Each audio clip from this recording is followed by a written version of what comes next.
we are here. We're beginning, and greetings to everyone joining us today on this inaugural webinar presented by Major League Rugby in collaboration with Looseheadz and Onrise on mental fitness. Why don't we talk about it?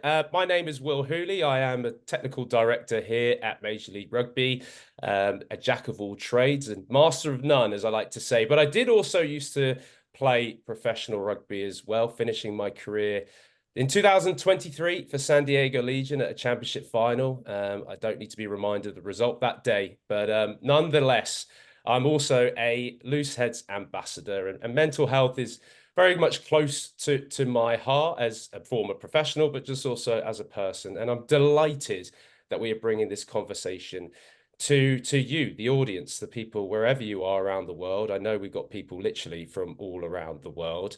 And I suppose, well, what does mental fitness mean to you, and how can it be developed? I think our mission in this discussion today, as we point it out in our graphic, is to create trust, to break the stigma, and then ultimately as well, the biggest one is to access resources.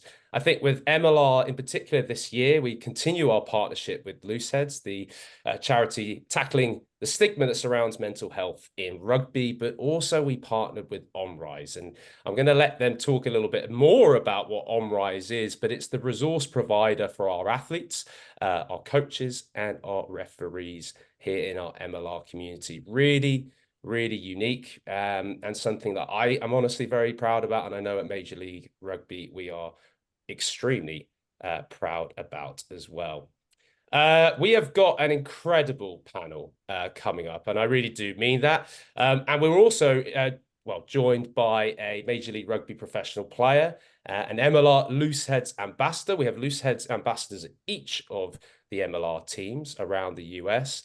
EJ Freeman plays for Anthem in North Carolina. He will be talking a little bit later. We want to get a little bit of insights as to how these resources are helping him and the discussion around tackling the stigma here, as I say, in the MLR community.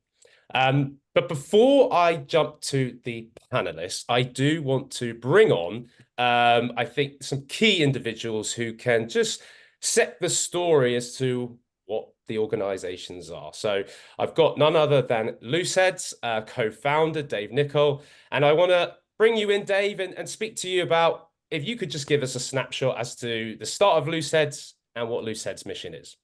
Thanks very much, Will. So, as you say, I'm Dave, one of the co-founders at Looseheadz. We started as three blokes at the end of a rugby club bar, not quite sure how to help our mates who seemed to be having a bit of a struggle at the time. That impotence basically drove us to form what is now known as Looseheadz. So we are rugby's mental health charity. We're working to place a mental health lead at every rugby club around the world, provide them with a toolkit of free resources to help support the mental fitness of players, coaches, and fans. We're now working with a little over 1,200 rugby clubs in 28 different countries. About 100 of those are now in the US, thanks to the help of MLR in getting us out there in front of all those fans. Fantastic, Dave. There's so much more that we will obviously discuss later on, but I appreciate you coming on to this webinar. And then from the Onrise side of things, I'd love to bring in Derrick Furlow Jr. I will also introduce some of the stuff that he has done a little bit later, or I think our host will.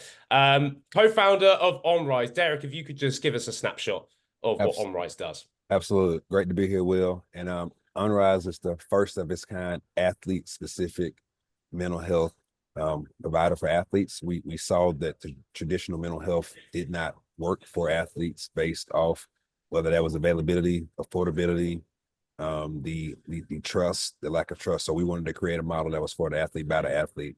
And now we have the first of its kind athlete-specific mental health resource.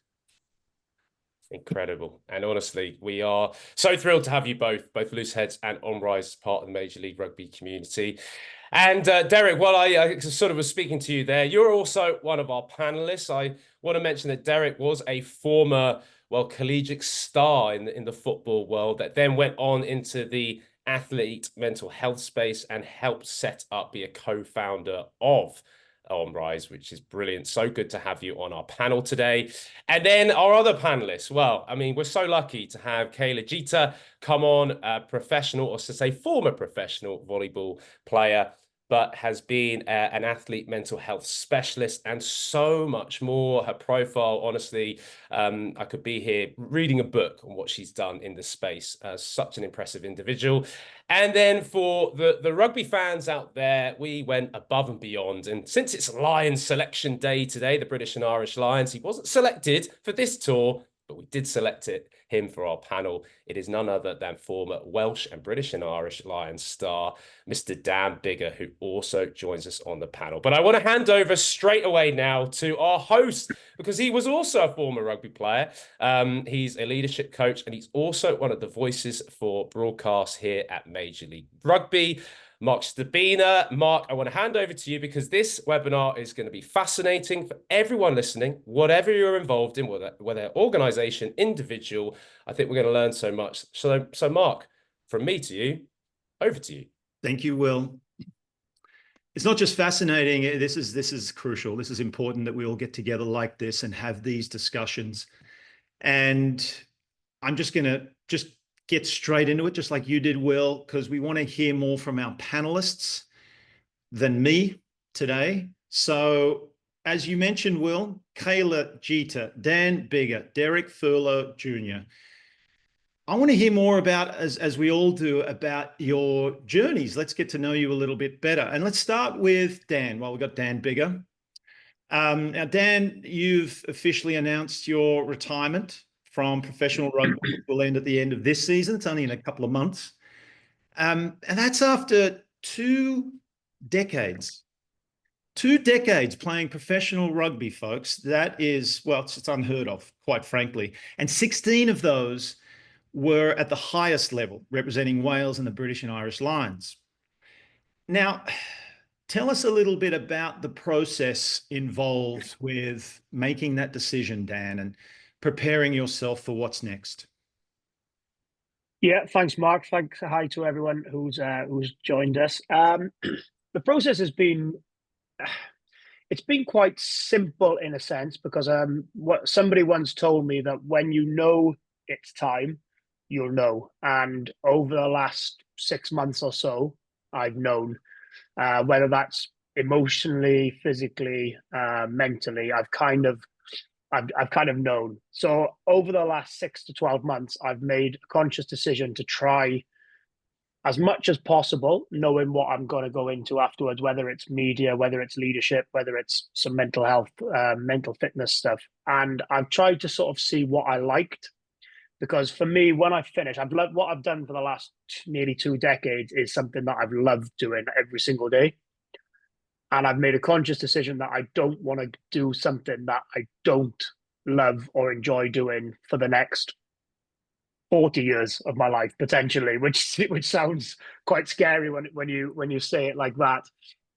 So I've tried to find out what, over the last 6 to 12 months, what I would want to do, what I enjoy doing, and what I like doing. And I think if you go to work, which I've been able to do for the last 20 years, and enjoy what you do, then that's more than half the battle. So that's been the process of the decision making for afterwards. But it is also quite daunting.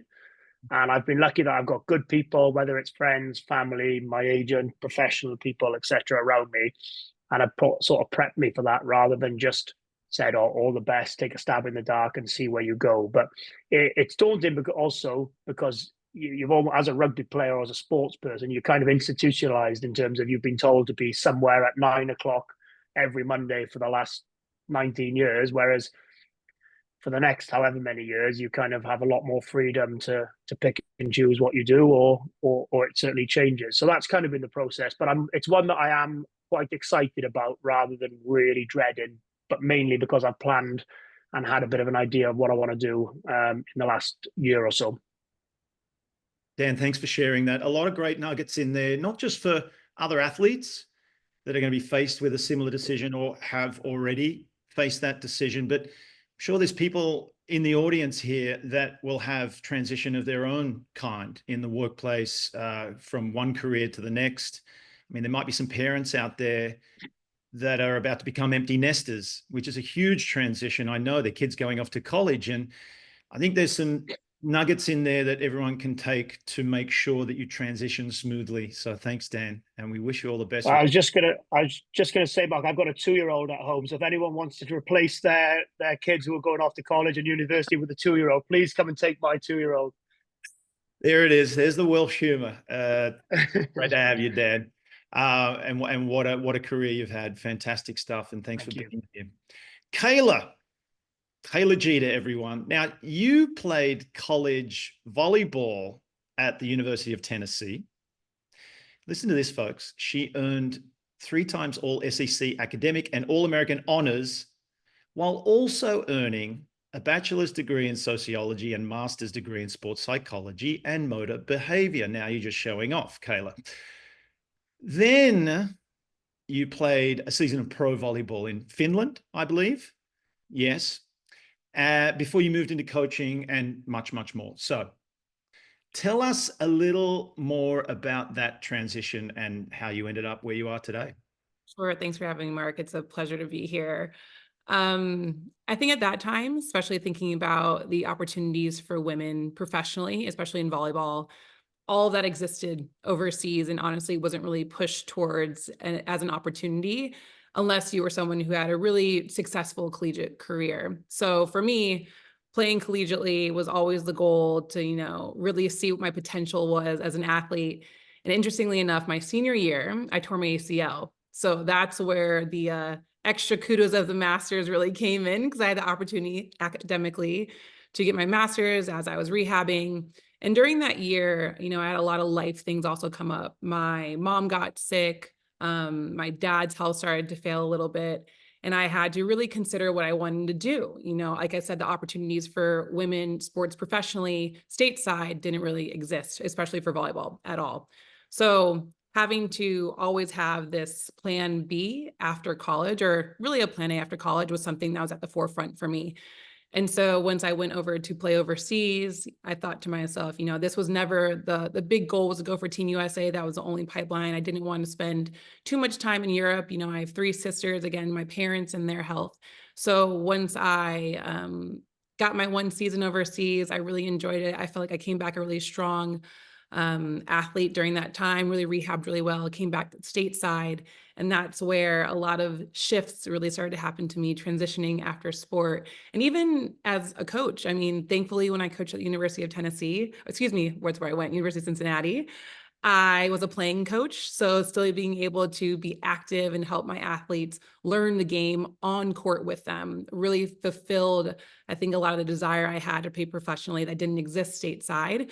But then my time there, my mom got really sick and my dad had passed away. So that kind of forced my hand at resigning from coaching, just because how much time it takes up and how much time away from family. And it was a forced transition into the workforce. And speaking to exactly what Dan was talking about, as far as you're institutionalized to have so much of your life structured from the moment you wake up to the moment you go to bed. Interestingly enough, I think being in a corporate space provided a little bit of that structure, at least in part of my day, that I got to only have to figure out the bookends. What time I wake up and train? What time do I go to bed? So we'll get into more of that as far as what it looked like for me going afterward. But I think, life has a way of creating a path for you. And what I've learned throughout those transitions is, as much as I, at times, especially being young, wanted to buck up against those transitions or those paths, so things I didn't feel like I was ready for, that if I just leaned into them, very much like sport, I was able to be a marble in a groove. I need to write that down. Kayla, thank you so much. Wonderful. And interesting to see sort of the difference there with when you said you were forced into the workplace or the corporate America. So it's good to hear different types of transitions and circumstances. Dan, very fortunate, I'm sure, that it's on your own terms, and that's not the case for everyone. And thank you, Kayla, for shedding some light and for sharing some of your story vulnerably. Really appreciate that. And yes, we're going to dive into that more. And I see that Tennessee is still in the blood. Speaking of Tennessee, Derrick, you also attended the University of Tennessee, correct? Absolutely right. Go Balls. All right. There's a thread here. And you play Division I football. You earned a bachelor's and master's degree in only 4 years. Again, bunch of show-offs here. I love it.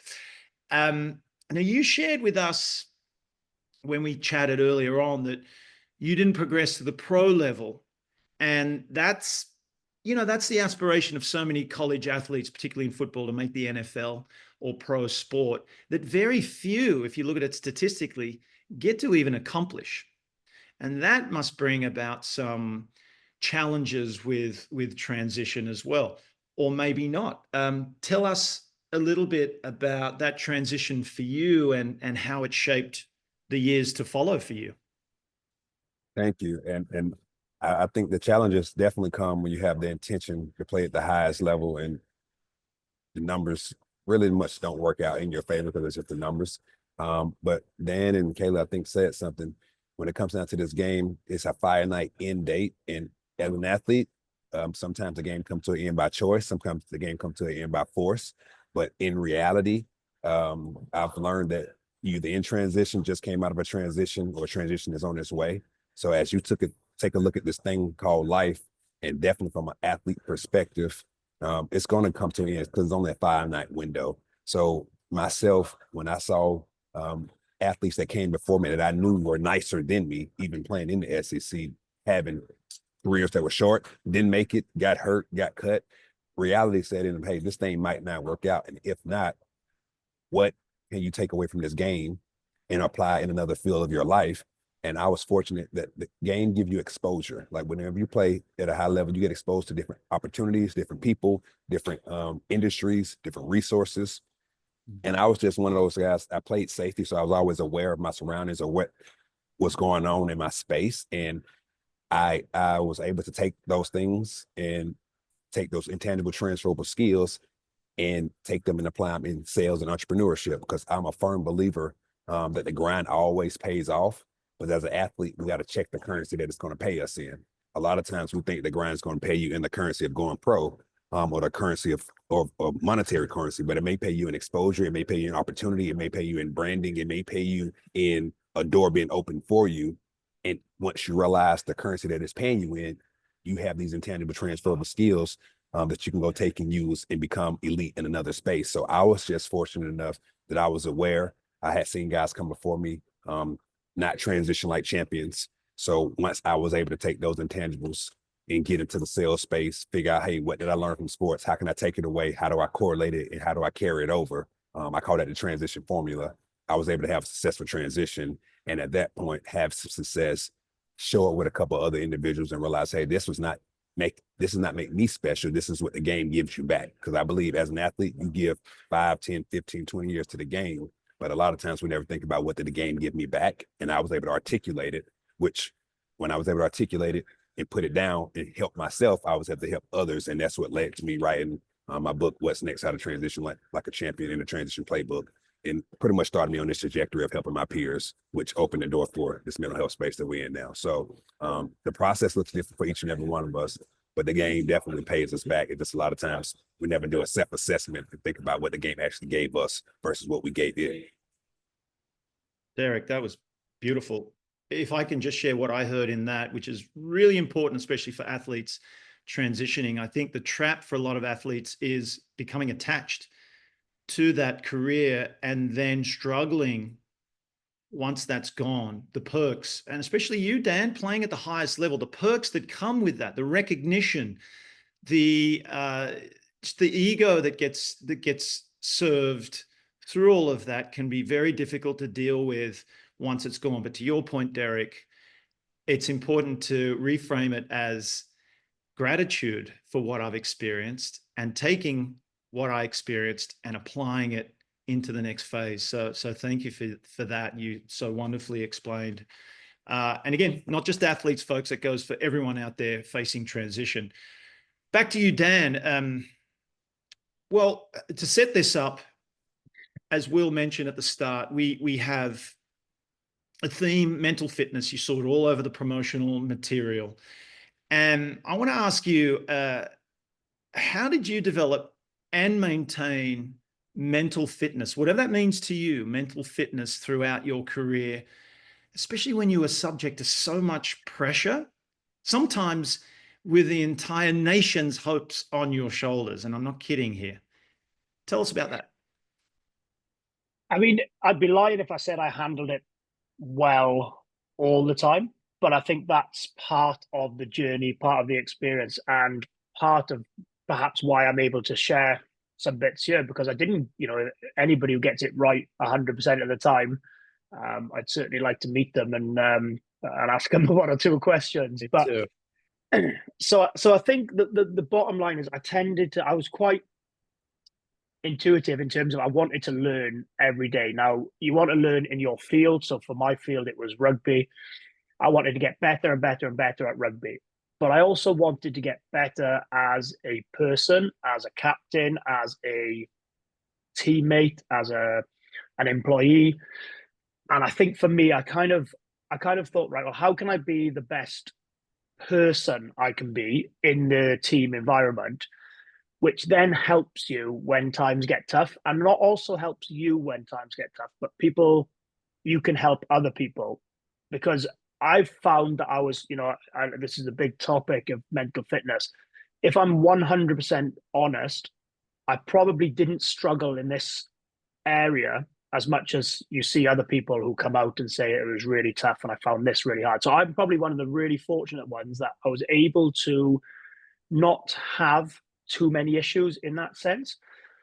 But I think the reason why I didn't have as many issues as other people, or potentially people who kept them hidden, was that I was able to sort of lean on people. I was able to give the best version of myself, and I was conscious of people's traits, and I wanted to pick up from my teammates, my coaches, my, the staff, whoever it was.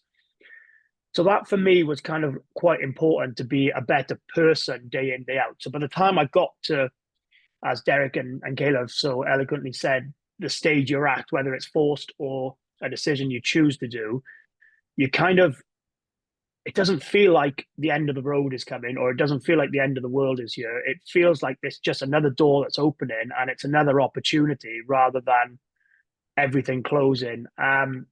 But I think for me, where I was, and like I said, where I was good in this space was I surrounded myself with good people. I'd like to think I'm a fairly good judge of character, and I would try to avoid as many people as I could who were quite egotistical and quite negative in their approach to things. And I tended to try and focus on people who were full of fun, full of energy, full of positivity, because I felt like that balanced it quite well for me. And it's something that I think has helped me be able to maybe share some experiences, and also help me be in a good space.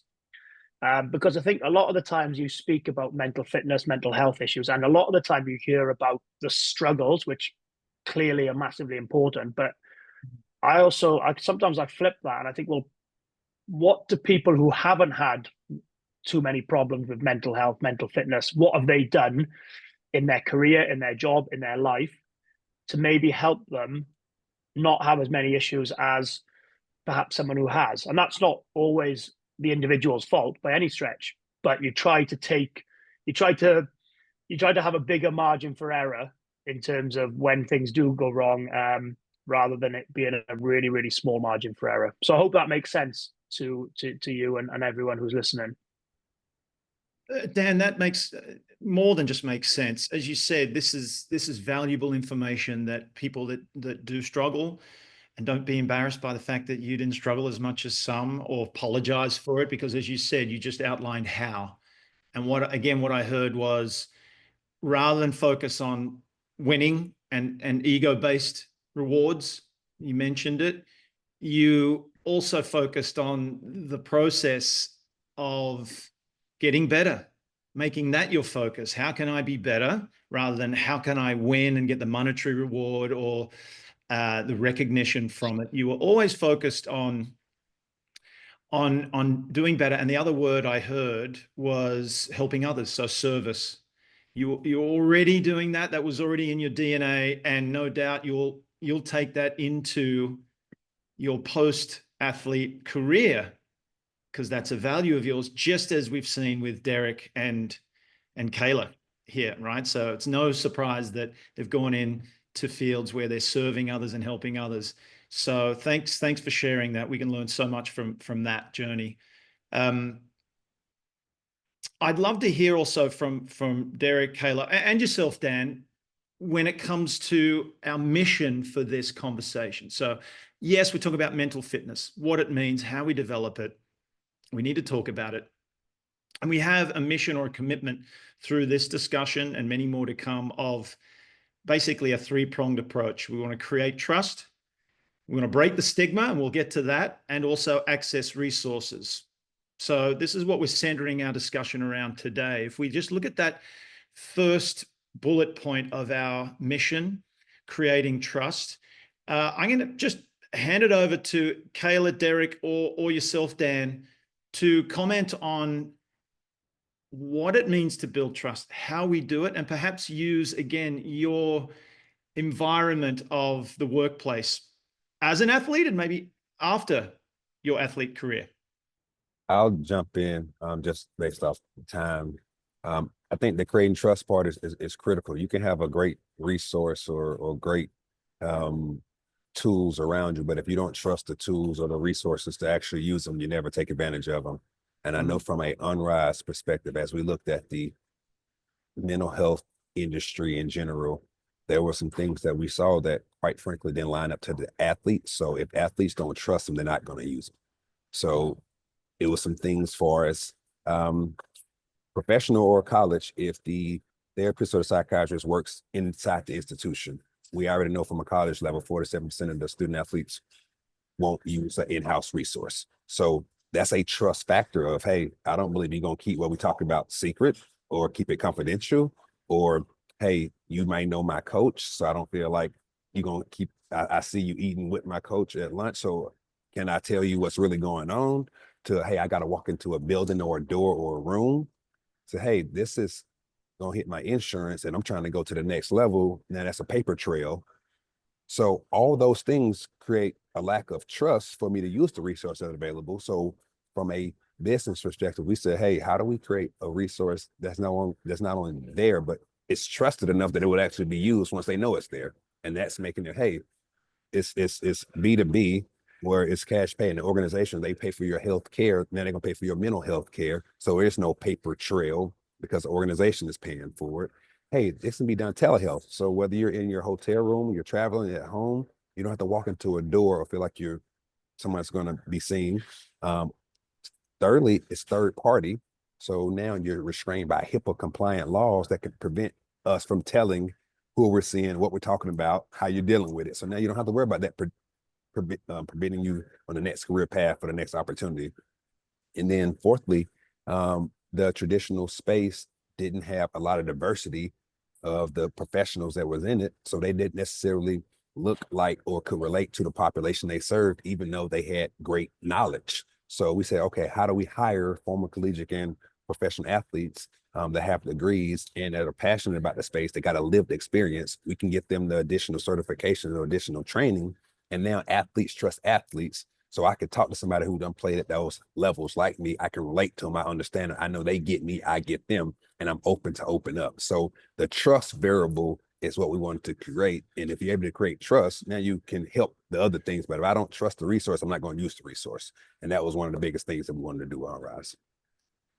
Derrick, thanks so much. And listen, as the co-founder of Onrise and a keynote speaker and all the wonderful things you do, we obviously only get you for 30 minutes. So great you got that in there before you jump off and go and create all those wonderful things that you're doing. Thanks so much for joining us today, Derrick. It was a pleasure to be here. Thank y'all for what you're doing. For Vols. All right, Derrick Furlow Jr. And we'll follow up with everyone on how you can get in contact with Derrick and Onrise and get more information about the wonderful stuff they're doing. Same topic, same point that we're talking about, building trust. Derrick went into some specifics, which was fantastic to get that view. We don't need to get as specific, perhaps Dan or Kayla, just around what it means to create trust and why it's important with mental health discussions. Kayla, want to jump in? Sure. In that first example, I feel like Derrick was speaking directly to me, as I had my collegiate coach was very close with our sports psychologist. They would sit together on the bus, they would go to lunch together. And I think just that visibility does, put up a few flags, because as, yes, an athlete mental health specialist with Onrise, but also as an athlete, for me, trust starts with safety. And I think safety that you can be, confide in someone, feel heard, feel seen, feel like your experiences will be received without being judged. And I think especially as athletes, we go through so much in our day-to-day that, I remember on my gym floor, it was like, drop your baggage here, or drop whatever you're carrying, at the door. And that's, a great nod and encouragement, but sometimes that's challenging when life is really heavy, when you're a young athlete and you're going through a lot of changes. So, trust really starts at safety and environment, whether how that's actually handled, but also just in conversation, letting athletes know that we see you as humans and people first. I always lead with, what you do does not define who you are. And as an athlete mental health specialist, we're here to support our athletes for who they are, knowing that that's going to flex throughout a season, but really starting with safety at the core of trust. Oh, brilliant. Dan, being part of a male-dominated contact sport, that was your workplace, is your workplace. Still, creating trust can mean a lot of different things, and particularly when it comes to mental health. And I think this might be a segue into the stigma that's created. But yeah, can you comment a little bit on how trust was built, or is not built, or how it's broken sometimes in the world of professional rugby? Yeah, I think Kayla made a really good point that first and foremost, you're not dealing with a volleyball player, you're not dealing with a rugby player, you're not dealing with a surgeon, a CEO, whatever. You're dealing with people. So everyone is a person before they're a volleyball player, a rugby player, a football player, whatever it is. So I think that's really important. So you have to connect with the person, not the athlete, first and foremost. And I think the best coaches I've had and the best people who've helped me haven't necessarily been the best technical people that I've dealt with, but they've been the best people, and they've made me feel valued, confident, assured. And I feel like if there's something that I need to go and say to them, then I know that it stays between those four walls. I know that it won't affect selection, or it won't be shared with other coaches or other team members, etc. And that automatically gives you a bit of a boost. But trust takes time, doesn't it? You don't just walk into a room or walk into a team and you say, okay, this person seems okay, I'm going to trust him or her. And I think where I found a big shift in the mental health and the psychology part, especially in rugby, and it may be different in different areas, but when I started, you reminded me that I've been knocking around for nearly a couple of decades. And when I started, we'd always have a schedule of our week, and it would always be sort of Monday, Tuesday. Generally, we'd have Wednesday off, but Thursday, Friday, match Saturday. And there'd always be some sort of, whether it's a workshop on psychology, mental health, et cetera, and it wasn't a huge thing, as we know, that sort of time. But if there was ever anything to cut the day short, or if there was ever anything to be moved from the schedule or replaced or cancelled, it would always be the psychology workshop or the mental health hour. That was it. And that would be moved and set aside, or we'll do it next week, we'll do it next week, we'll do it next week. Ultimately, it never happened. Whereas the point I've found, and where it has changed in maybe the last 3-4 years, shall we say, is that now if there is a psychology workshop, or if there is a psychologist in the squad and there's one-on-one sessions, etc., or there's a mental health presentation, those things now aren't being moved. And I think where it goes full circle to trust is that if people are believing and buying into the process of mental health, psychology, mental fitness, whatever the word, the term, the philosophy you've got on it, is that if you can see that something, an organization or a person is buying into it, it then gives you confidence to go in, to speak to them, to know that it's not at the bottom of people's list. put it that way. And it needs to be somewhere near the very top, clearly. And I think going again back to Kayla's point, and she hit the nail on the head, really, is that you have to deal with people first. And if you can deal with the person, you know what works for them, you know how to approach them, and that puts the person, not the athlete, in a safer space to have some difficult conversations. Because not every conversation you have with a coach or a boss or anyone is easy. Some are quite hard, and you have to make sure that, and again, that goes back to the psychologist, the relationship with the coach, etc. But I think if you get the person and you deal with the person first, you've got a much better chance of getting the best out of the athlete than just dealing with the athlete. Spot on, Dan. That was exceptional. Both of you actually around building trust. I think you nailed it. Let's move on to stigma. We hear it so often. Breaking the stigma, tackling the stigma in rugby circles. What's stigma? What are we talking about? Kayla, what does a stigma mean to you, and what needs to be changed or broken? Oh gosh, there's so much. I think stigma is just this negative preconceived notion and connotation around a certain topic or conversation. In this instance, being mental health, mental well-being, mental illness. I think we can put all of those in general, and specifically around asking for support, help, resources. And I think, being in volleyball and through the lens of women's sports in particular, an assumption is made that women are more likely to take advantage of these resources. And in my own instance, and personally, and also through the athletes that I work with, I'm working with both male, female, non-binary, is that asking for help is hard for everybody. It doesn't matter what gender or how you identify or what home you were brought up in, because I think in being an athlete, this image of the gladiator is at the forefront for all of us. You go in, you go to battle, you take your bumps, your bruises, sometimes even a few scars, and you go on about your day. And I think especially for women, the expectation that we are raised on from a young age is that you take on so many roles, responsibilities, wear so many hats, you put on your performance, you put on a smiling face, and you carry on your day. And that is very true even within sports and being an athlete. And so even having a conversation of, what do you need today? How are you feeling? How can I help?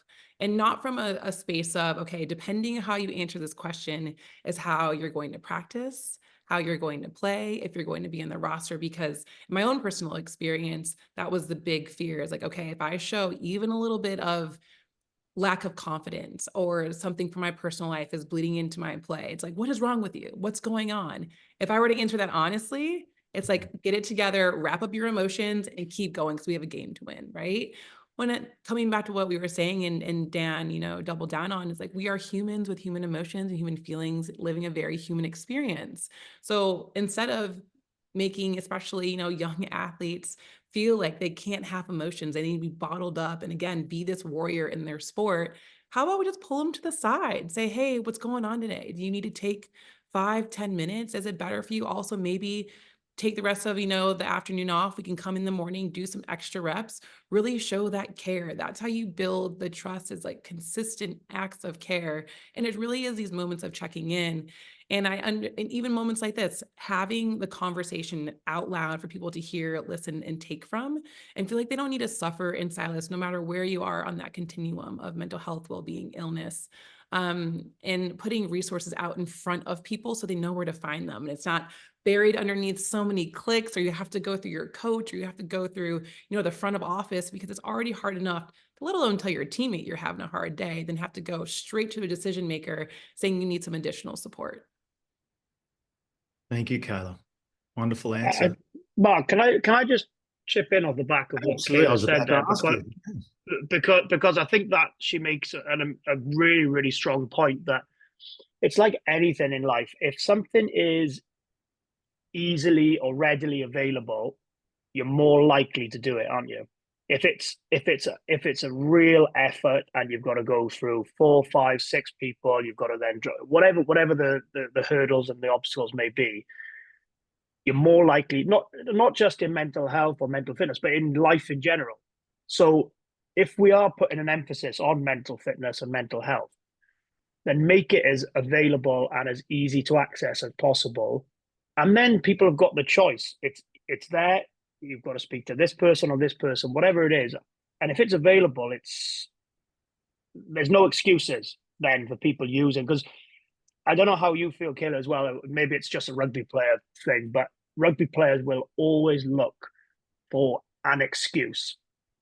And if you're giving rugby players an excuse, they're going to take it. I can promise you that. But if you're not giving people an excuse, and this applies to business and sports and athletes, etc.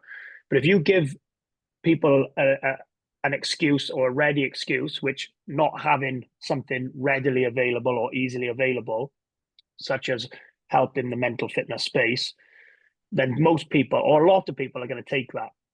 Whereas if you flip it and make it really easy for them, I think you'd be so surprised how many people take that opportunity and make this an even safer and better space to be in. Thanks, Dan. Yeah, wonderful addition there. And I just want to remind our audience that we'll be taking questions soon. So don't forget to submit any burning questions you might have to these wonderful panelists. We'll try and get to that in the last 15 to 10 minutes of this webinar. So we've looked at creating trust. We've covered the stigma, how to break it, how to tackle it, what needs to be done, what it actually means.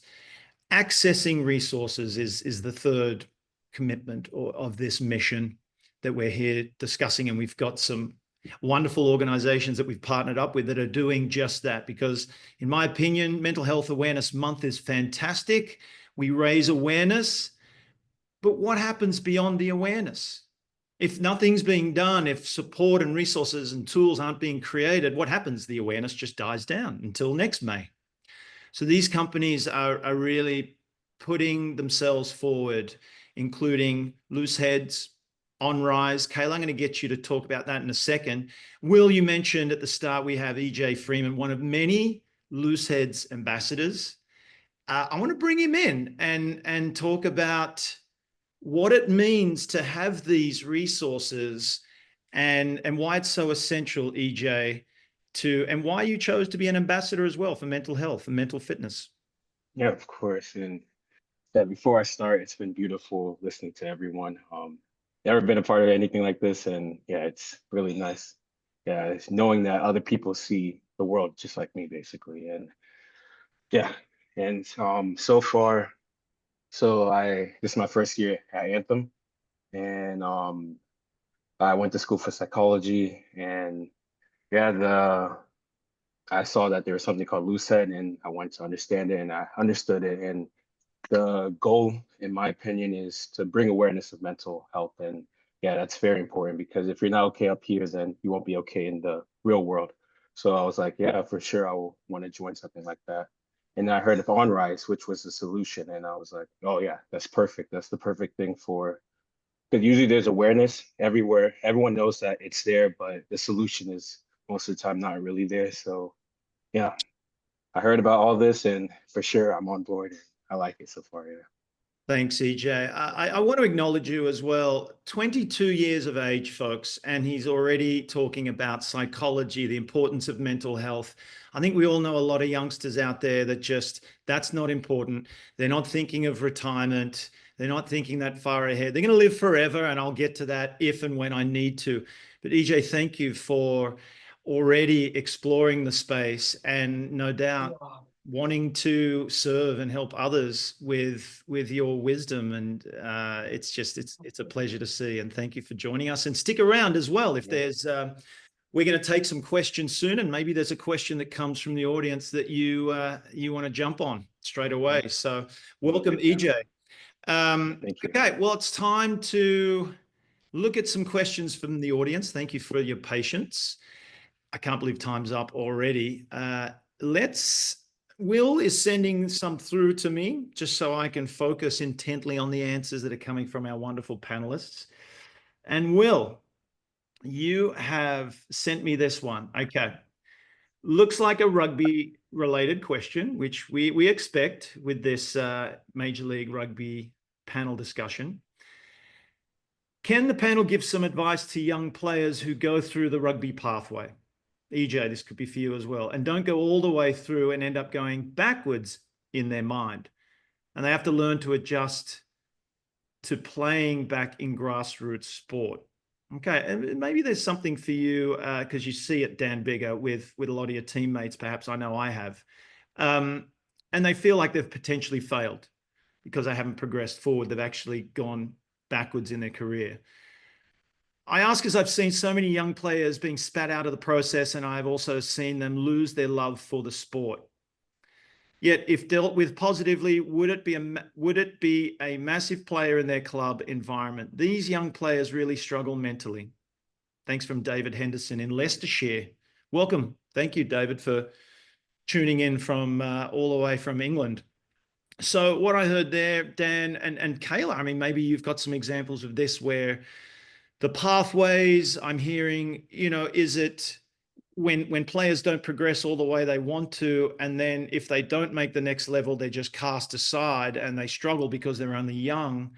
Have you seen that? How would you deal with that? What advice would you give to young players that has happened to?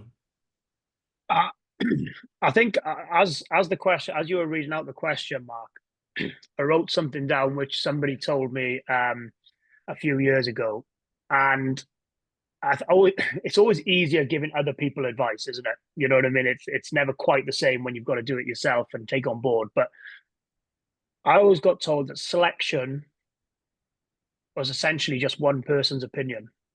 And I kind of thought, well, you could have 100 coaches or 100 CEOs or 100 bosses, whatever you want to call them, and you could have 99 of them think that you are the absolute best thing since sliced bread. But if the one that is effectively giving you the job or selecting you in the team doesn't, does that make you a bad player? Does that make you not worthy of being in the team or selected or having to drop down to go through the setup again?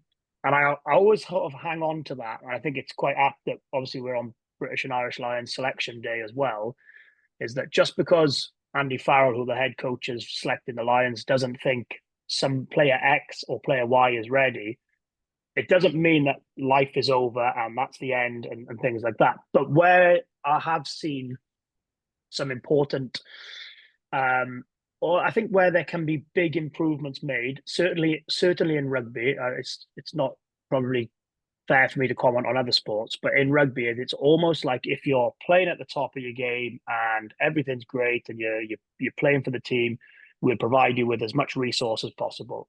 Where I think almost the people who need more help is the people who get affected in terms of not being selected, have to go back to their clubs, grassroots, etc. Those are the people that probably need more help, and there's more that can be done for those people. So I think it's all, nobody really needs any help when things are perfect and you're winning and you're playing at the top level and life is great. There's no such thing in that sense as needing help in a way. But I think the guys who struggle, or the people that struggle and don't make the team, first thing I'd say to them is, look, selection is very much one person's opinion, but I definitely think that that's where a lot of the time and effort and investment probably needs to go in, so that people then can feel confident enough to come back and go full circle on it again. Brilliant stuff, Dan. Kayla, I'm sure you got some thoughts on that. Are you able to add to that through the lens also of Onrise as an athlete specialist and some of the resources and tools that they provide when helping young athletes with these kind of issues?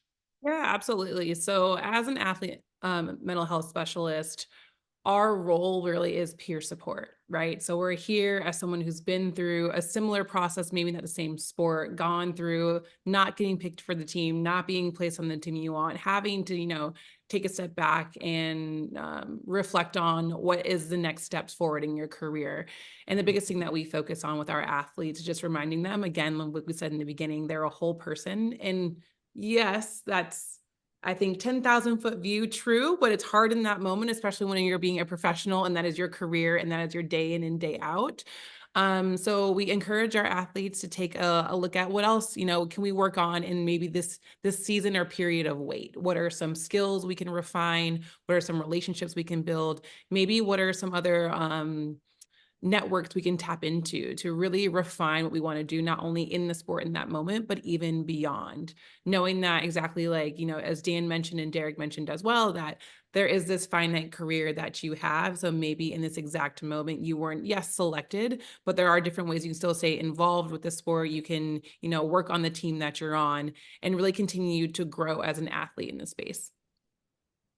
Some great stuff. Thanks for all your questions coming in, folks, thick and fast. I doubt we'll get time to answer them all, but just keep them coming, and perhaps we can answer them after the webinar. We'll see what that looks like. I see a question from our girl, Stacey Pates, another broadcaster for Major League Rugby. She's always got some great thoughts on this topic. She played as a youngster and also as a young journalist was an NBA sideline reporter for the Pacers. She asks, mental health practice wasn't supported when she played competitively. You just had to walk it off and sort it out, she says. The younger generation has the benefit of mental health support now, while many of the coaches, and this, I'd love to hear from you all on this, while many of the coaches are still in their former ways of thinking. So old school thinking, they're still out there, these coaches. How do you see those coaches growing into understanding the importance of mental health? Oof, that's a good one. Who wants it? Because this has often been my thought of like, all right, this is great. Dan, you mentioned it's changed. The needle has moved from just back when you were a younger player. It wasn't prioritized. And I think that's to do with the thinking of the coaches of that era. It wasn't seen as important, right? We're here to win. We're here to build physical skills. We're here to build, teamwork, but we're not necessarily going to prioritize that sort of woo-woo, hippy-dippy, touchy-feely stuff, right? There's a lot of coaches, and particularly in the US, in certain regions, in certain sports, who are all about winning and not about the mental and even physical wellness of players. How do we change that? Do we just wait for them to disappear? How do we get the buy-in? I think from my point of view, Mark, I think you'll find the best people or the best coaches, as I mentioned earlier, are the ones who are willing to accept a bit of change, and it isn't just my way or the highway, or we did this back in my day. So that's how it's going to be for the next 10, 15, 20 years, whatever the number is. And I just think that the best people and coaches that I've worked under, again, are the ones who want to learn themselves every day. So it's how do we educate the coaches, the CEOs, the bosses, etc., the people in high positions and leadership positions. And I just think that I always think, like, why do you give somebody or something feedback? And the answer generally is because you want something or someone to improve. And if I flip that question and ask, why should you receive and take on feedback? I feel like the answer is exactly the same, because you should want yourself to improve, or whatever you're doing to improve. And I think the best people take that on. But also as well, like, people need educating, whether you're 14, 15, 16, just starting your athlete career, or you're 50 and you've done something your whole coaching career, your whole sporting career, athlete career in a certain way. The demographic of people coming through, especially in rugby at the minute, it's very much, there's a lot of younger players coming through who potentially, the old school, as you call it, Mark, the old school sort of mantra is dying out. But I just think it's kind of like, it doesn't matter what stage of your career you're at, whether you're starting out, in the middle, towards the end, full of experience. You should want to improve, and that comes with knowing your environment and having to change. Because like I said, I mentioned the example of, 10, 15 years ago, it was unheard of, and the first thing to get cut off the schedule and the planning was a meeting or a mental health chat or whatever. Whereas now the needle is shifting, but people still need help who aren't used to it. It's like anything. You need to that needs to be, it's repetition. You have to keep on to people. And I think you summed it up really well, Mark. You said about mental health awareness month. It's like, well, what happens to the other 11 months of the year? Should we just, and I compare that to sort of like Mother's Day and Father's Day. I was like, well, should you just be kind and nice to your mother or your father on one day a year? Or do you keep reminding them every day that they're an amazing mum, an amazing father, or et cetera, et cetera? But it's almost like, okay, well, you've done your bit for the one day, you've made breakfast in bed for one day a year, like that, that makes you the perfect son or daughter. So I think that's a big thing. I think you hit it on the head. It has to be through guys like EJ and ambassadors, and just continually throwing things at people, and eventually things will stick. Dan, thanks so much for that. A wonderful answer, as all of your answers have been wonderful today. It's been such a pleasure to have you. And as anticipated, we're running out of time. We're going to have to wrap it up. We have a commitment to let everybody out on time and go and enjoy the rest of their day. But this has been great. We could have gone on for another 2 hours, and maybe there'll be a part 2. Well, as you just said, Dan, there needs to be a part 2 and a part 3 and beyond. So thank you again, Kayla, Dan, Derrick, who left us, EJ for jumping on as well, and everybody involved. I'm going to hand it over to Will. This has been an absolute pleasure. Bring us home, Will Hooley. Thanks, everyone. Thanks so much, Mark. And just to say again, thank you so much to all our panelists. Everyone is living busy lives, and what I think what I've seen is that we're all in this together, and we all have our challenges. And I just want to put that out there. Some may be bigger than others, but to have that open and honest conversation is something that we really want to bring across at Major League Rugby, and that's why we've associated and partnered with Looseheadz and Onrise, two fantastic organizations. And please go to their social media channels, that's at Looseheadz and at Onrise, to find out more. And also these fantastic panelists as well, go and follow them, their stories. Some of the things that they post and write about across LinkedIn or social media is really inspiring. So I just want to thank you though, Mark, for being such a good host during that. I got to say, it's not an easy task. Yes, the panel is clapping to get this all done within the hour. There are loads of questions. I'm actually quite blown away with the amount of questions that came through. And there might be an opportunity that we can get those answers across to you guys as best as possible.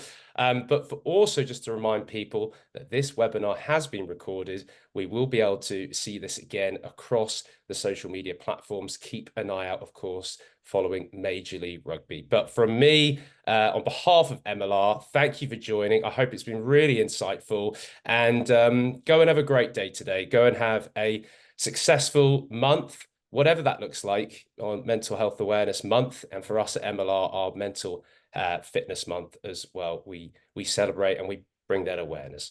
So thank you, everyone. Do hope you've enjoyed it, and speak, I'm sure, soon enough.